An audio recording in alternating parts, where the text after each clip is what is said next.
What's up, ladies and gents, Noli here. It's day 2 of the Butcher's Western Pack DLC, and I have to apologise to you guys first of all.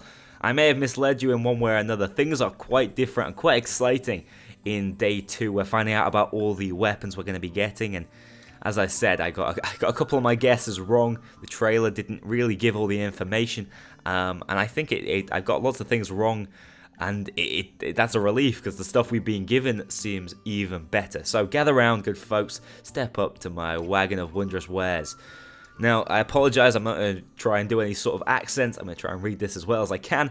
But there are a couple of tongue twisters here. So forget them snake oil elixirs. I offer the only thing that promises a long life of riches. Fine iron at your side. Yes, sirree. You enjoy a long life of wealth by shortening that of the damn varmints shooting at you. And then you steal his gold.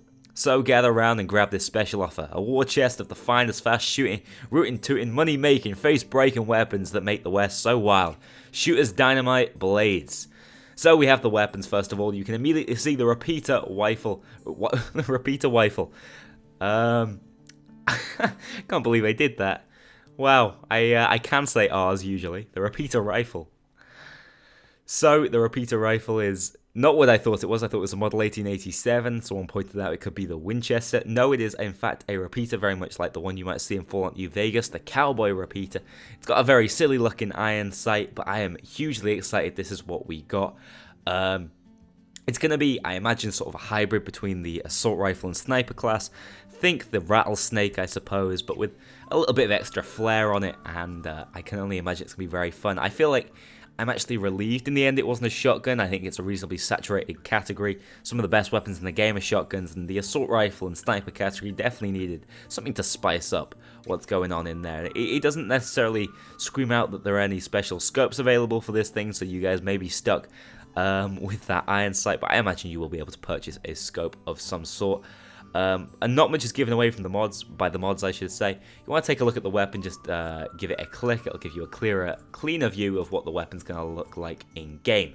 Next up we have the bow, which was already confirmed. We thought this was going to be a great stealth weapon. I talked about how they're going to make this viable for loud missions, and the way they did it didn't surprise me in the end, but I am quite pleased with the way they chose to. We got explosive tips, as you can see down here.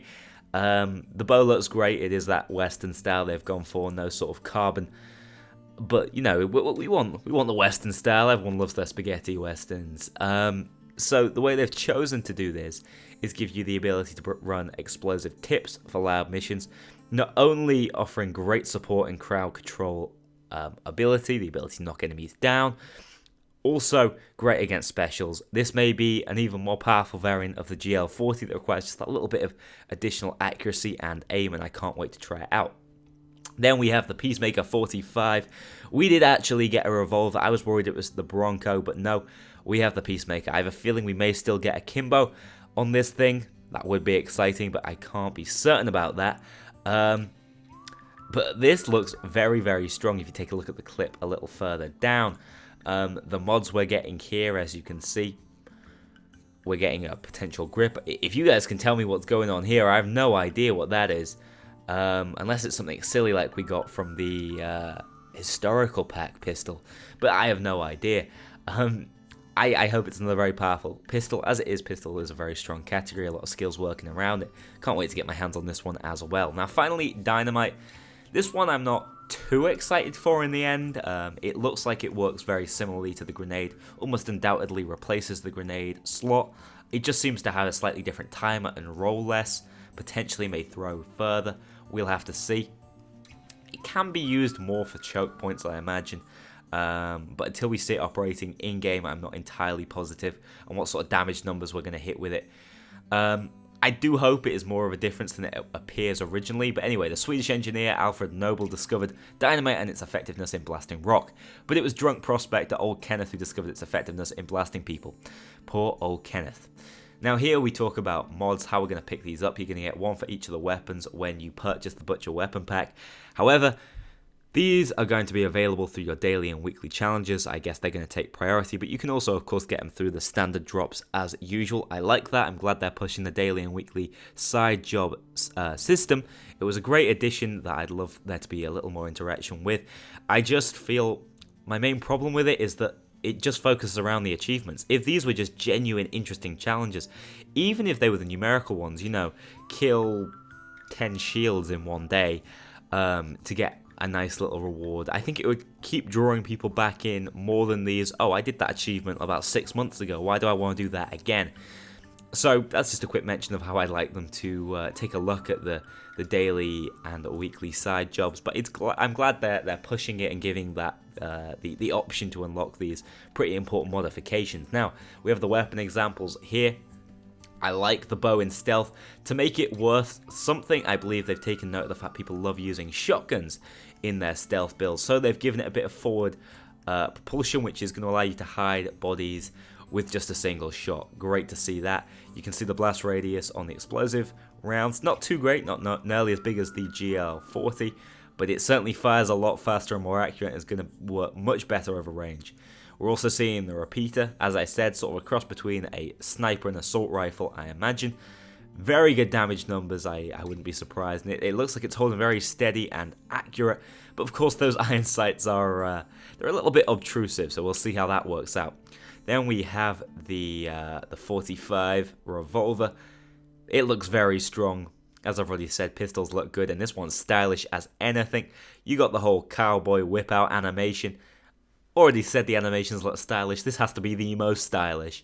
And then the sort of traditional arm over the pistol. It looks so good. And then we see the Dynamite there, functioning very similarly. It's not got the same sort of roll you're going to have as a grenade, but the blast radius looks exactly the same. As I said, I can't wait to try it out in game and see if there are any large differences. Now we have the melee weapons. Melee weapons in recent DLCs have been great, and that's what I like to see. Melee weapons actually making an improvement on what's already in the game. We have the Tomahawk here. Best looking sort of Tomahawk or axe so far, if you ask me. Gold Fever, it's the equalizer from TF2. Hopefully it's going to allow you to run faster. Now this one is, of course, a pickaxe. Then we have the Arkansas Toothpicker, a pretty standard knife, I imagine. Not too excited about that one, but this one, the beautiful Money Brand, I am excited for. I hope this one does a ridiculous amount of damage. It could be my new favourite melee weapon if it does. This one's called Your Mine, which is certainly an interesting name. I don't know whether you're going to go into the mission with this one already ready heated. Bit of a combination of the Butcher's barbecue pack and the Western pack maybe, but we'll have to wait and see for that one. Now, day 3, of course, is the release date. 30th of April if you're looking to pick up this DLC. It's $5. Stay tuned, there's going to be videos coming out showing off these weapons. Which weapon are you guys going to rush to try out? I think for me it's definitely going to have to be the bow first and foremost, and then have a look at that repeater to see whether maybe that's one of the new very powerful weapons that I think it could be. The pistol, of course, is joining a very strong category already, but it looks stylish as anything. Can't wait to bring a review out for the overall DLC and for these weapons themselves. Thanks a lot for watching. See you all in the next one.